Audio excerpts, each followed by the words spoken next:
In today's video, I'm going to teach you how to use Zoom for meetings. Zoom has become an essential tool for virtual communication, whether you're working remotely, attending virtual classes, or organizing webinars. By the end of this session, you'll be well equipped to navigate the platform with confidence and ease.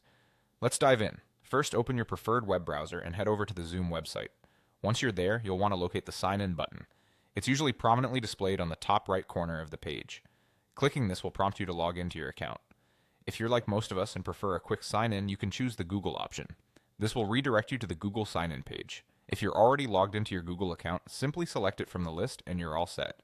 If not, just enter your credentials as prompted. After logging in, you'll find yourself on the Zoom dashboard. Here, locate the option that says Schedule a Meeting and give it a click. This brings up the meeting scheduling interface where you can organize your upcoming session.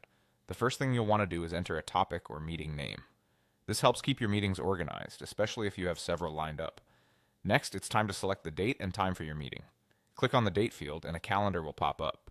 Choose your preferred date and time to ensure that everyone is on the same page.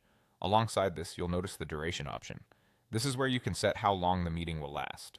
Be sure to select the appropriate time zone as well, which is crucial for attendees joining from different regions. Just below the time zone setting, there is an option to make your meeting recurring. If this is going to be a regular event, check this box to save time in the future. You can also add the email addresses of your invitees.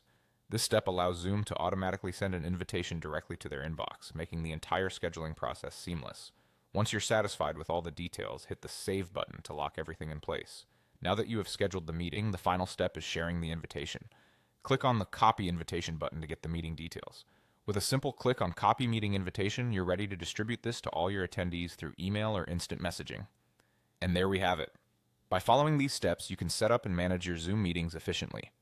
Remember, practice makes perfect, so don't hesitate to explore Zoom's features to customize your meeting experience further. Thanks for watching and happy Zooming.